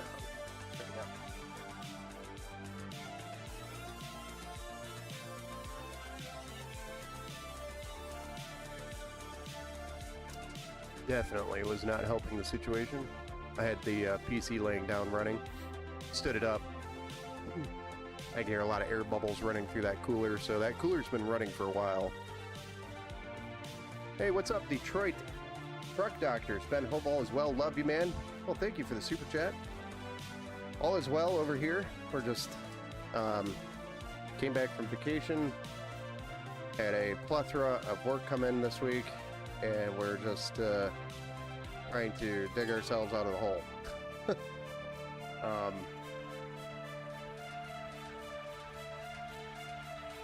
All that fun stuff.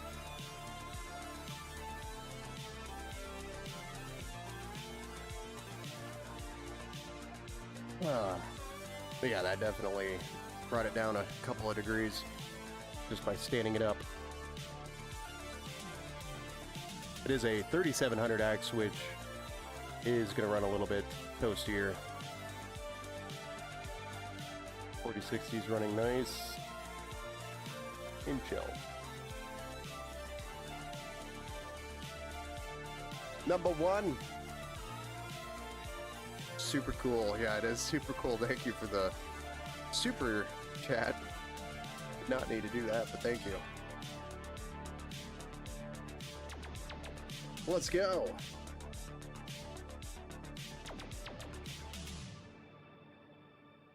Yeah, really all we gotta do is run a benchmark on this and you can come pick it up. New motherboard. I guess we gotta remove that. Remove that Wi-Fi card real quick. And then we'll benchmark it and call it a night.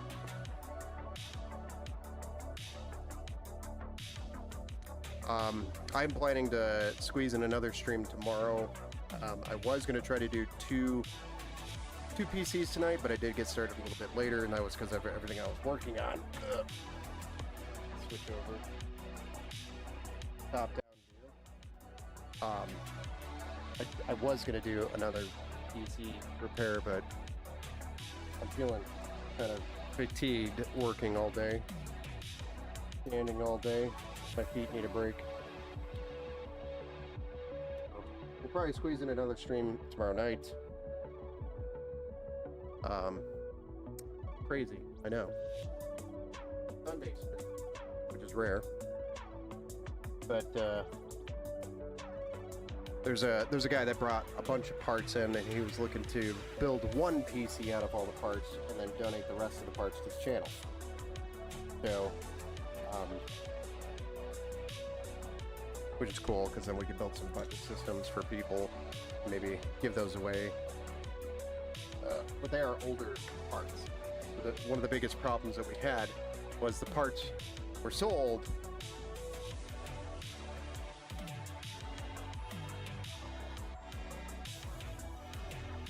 That pump sounds so bad. Some of the parts were so old that we aren't really able to use them with Windows 11.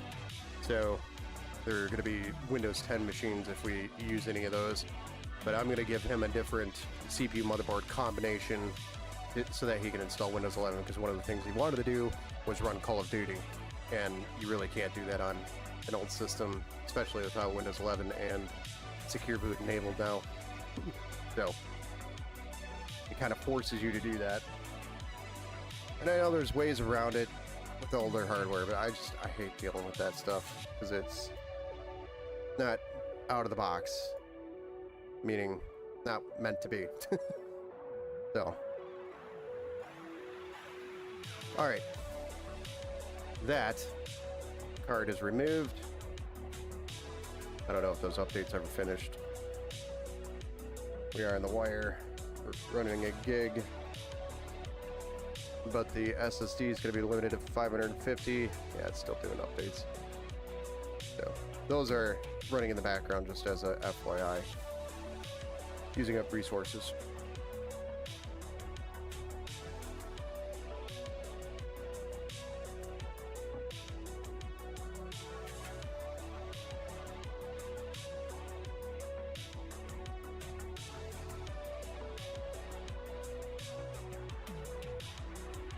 Very nice. My friend Eva streams on Twitch and plays Call of Duty with a 360 or 3060, a 3060, and it looks pretty good to me. Yeah, no, the 3060 can do it. That's not the problem. He actually has a 1060 that we're going to be putting in this rig. He traded for a bunch of stuff and then got really good deals on some older parts, and we can make a build out of it. The two things that he was lacking, and this will be for tomorrow's stream, is an SSD. He had a hard drive, and I'm like, you really aren't going to enjoy the experience on a hard drive anymore. Especially Call of Duty. Call of Duty would take 3 business days to load on a hard drive. And it's a 250 gigabyte hard drive, so I don't even think Call of Duty can install on 250 gigs, can it? Does anybody know how big Call of Duty actually is today to install? Somebody check. We're going to have to get him a bigger hard drive, is ultimately what happens. I have a 240 gig SSD that I was going to give him because he's on a really tight budget, so I'm trying to help him out as much as I can. And we have a i5-10400 and a 16 gigabyte DDR4 kit with a Z490 motherboard that'll make it so that he can run Secure Boot and Windows 11. And it'll run the game a lot better. So we could at least get him that. I'm gonna sell him that bundle for $100, which is a really good deal for today's prices. Because if you go try to sell that on eBay, you'd probably make $250. Unfortunately, in the reality, even though Micro Center, you can go buy a Ryzen 5 5500 16 gigs of RAM and a B550 motherboard for $250 brand new. You can still sell that other kit for like $250. So, yeah, it's running pretty good. Solid.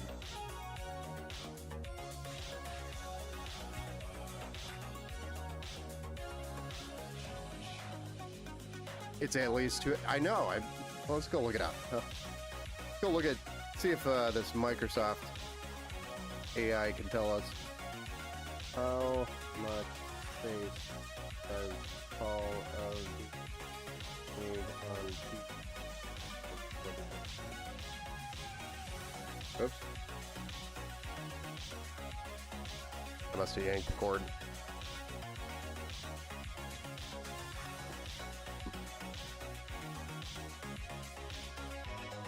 So, Modern Warfare 3 seasonal updates adding 25 to 50 gigs each. Wow. So depending on what version of Call of Duty is installing, you're totaling at about 200 gigabytes for all games. Oh, that is so crazy. That is insane. Not to mention your shader. It has to download all the shader crap.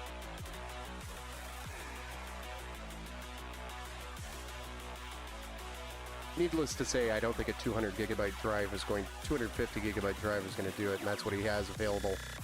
And I'm going to give him a 240 gigabyte SSD, but those are two separate drives.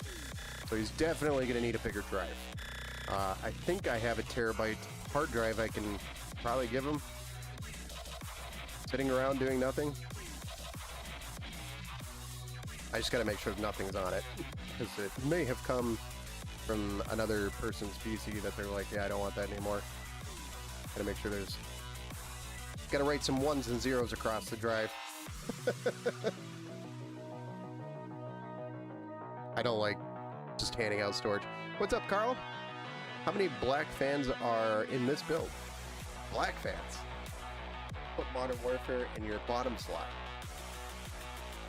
That's a good one. I never thought of that. Modern Warfare in your bottom slot. This is the build that we are servicing tonight, which is by Redux, Build Redux. If you've ever heard of them, they're a pre-build company. This is actually the first time a Build Redux has ever come in my shop. So, pretty good build quality overall from Build Redux, I would say. And cable management was very acceptable. Just had a bad motherboard, so we swapped it out, and it's out of its warranty. But it's done, and then we reinstalled Windows, because it looked like he had tried to reinstall Windows at some point. It was like a fresh install, and then I went through and did the BIOS update, made sure Secure Boot's enabled, made sure XMP is enabled, and then disabled CSM before we enabled Secure Boot, and then reinstalled Windows 11 and all the drivers. So basically good to go. The only concern that I have left on this is there's a lot of noise coming from that pump, which means there's a lot of air in the loop, and I know I'm running it laying down, so that's probably what's creating the problem. But it's a sign that the cooler's been ran for a while, and it's probably getting close to its replacement time. So that is the PC that we worked on tonight, and we did the motherboard swap. Tomorrow we will be doing a much more dynamic build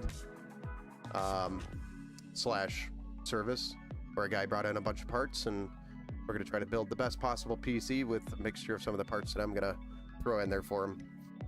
I gave a friend a computer with a 6600 XT, 32 gig DDR4, and a Ryzen 5 5700 and 512 gig NVMe drive. He got 4 games on it. Call of Duty was 250 gigs of it. Yes, half the drive. Literally half the drive. That's insane. I mean, yeah, 512, you could still get a few games on there if it's not Call of Duty. Call of Duty is just a beast when it comes to storage requirements. The behemoth. But so I've got a terabyte hard drive you can at least use. We'll have Windows OS on a SATA SSD, and then we'll have his game library he can put with a mixture of using the SSD for games that he wants to have loading faster, but he can always add more storage later. So that's the beauty of the PC, that he can do that. So I think that'll give him a good start on the PC with 250 gig solid state drive and a 1 terabyte hard drive and an i5. He'll at least be able to do what he's planning to do with the PC, and then he could do some upgrades later. And it'll set him up on at least a platform that he can still do some upgrades on, even though it's 10th gen.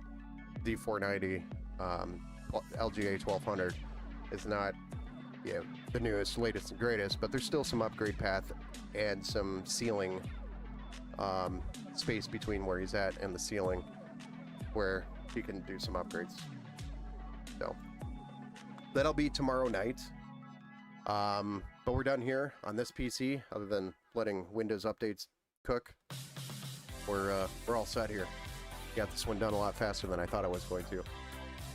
I do have to possibly reinstall Windows on another machine tonight and finish doing a physical clean on another one I was working on earlier and got interrupted every time I was working on it. So that should have been done today, but the interruptions kept happening. It's also a reason why I didn't start so at 8 o'clock when I originally wanted to. But tomorrow we'll have a stream, and then during the week we'll probably squeeze in at least one more, maybe 2 more streams through the week. I'm planning at least one on Wednesday. But during the weekend, next weekend, I'll be in Muskegon, which is out of town for me. So I'll be out for a little bit, and then I'll come back, and then we'll have some more build streams set up. There are lots of build requests coming in right now, which is good news, because we haven't had those in months. You know, every now and then we'd have one, but now they're consistently coming in where people are looking to be interested in building PCs again, but not a lot of orders, so not doing a ton of builds. Oh, thank you for the 1,000 joules.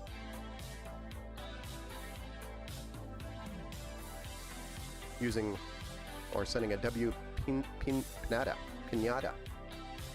W pinata. I actually didn't even know that was a thing on YouTube. Thank you, Truck Doctor. Detroit Truck Doctor. Maybe if it was, yeah. I don't even know what I'm saying. Anyway, you can tell I'm tired. It is time, guys. It is that time of the night. I hope everybody had a good weekend so far. Saturday night. Blooded. First time chat over on Twitch right when I was going to jump off. Is this a decent PC for a beginner? Windows 10 Pro. Gigabyte B350 gaming, Ryzen 5, depending on what Ryzen 5 it is, but it says 3.2, which probably is a first or second generation Ryzen 5. So either a Ryzen 5 1600 or a Ryzen 5 2600 is what my guess would be. 32 gigs of DDR4 RAM, 1 terabyte NVMe, 500 gigabyte SSD, 11, I'm hoping it's actually 1 terabyte hard drive, not 11 terabytes, because that would be insane. RTX 2060 and a keyboard and mouse. So the downside with that is if it is a first generation Ryzen 5 on that B350, not all B350s support Secure Boot Windows 11 or Secure Boot. So what that means is if you play games like Call of Duty, it's not going to run without you doing some work. So for a beginner, depending on what games you want to play or you're expecting to play or planning to play in the future, it might not be the system for you because it does sound like an aged system that somebody's trying to offload so they could buy a new one. I would assume that's probably something on Marketplace. I would also ask you to verify that it is at least a Ryzen 5 2600 or you got it for $400 so you already bought it. Do you know what the CPU is? Can you open it up in the settings and tell us? Basically, if you go to settings and then go to system and then go down to about, or if you right click down here, go to task manager. Sorry, right click down here, go to task manager. This will come up, go over to your performance tab, and under CPU it should tell you AMD Ryzen 5, and then these numbers right after it will be the number we're looking for. And I bet it can only run Windows 10, which is going to be a limitation for you because a lot of games are requiring CSM to be disabled, TPM enabled, and then Secure Boot enabled nowadays, which basically means you're going to need a new motherboard and a new CPU.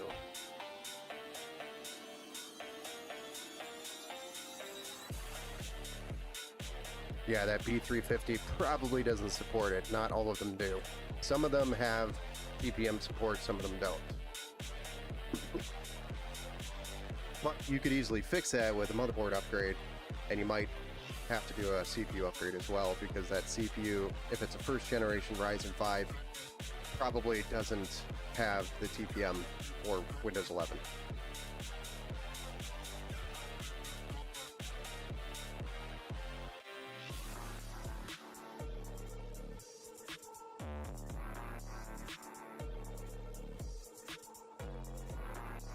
But I mean, you could do a Ryzen 5 5500 and a B550 motherboard for $100, and on Amazon you could probably get those for like $169, 170-ish, which isn't terrible.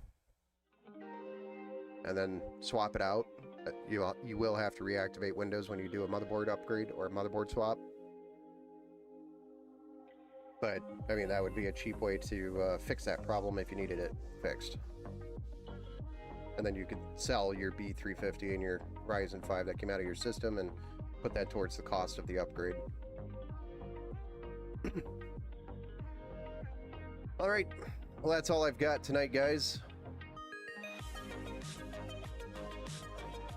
I think we're good. Tomorrow we'll be back on. I'll send you out with some Windows updates.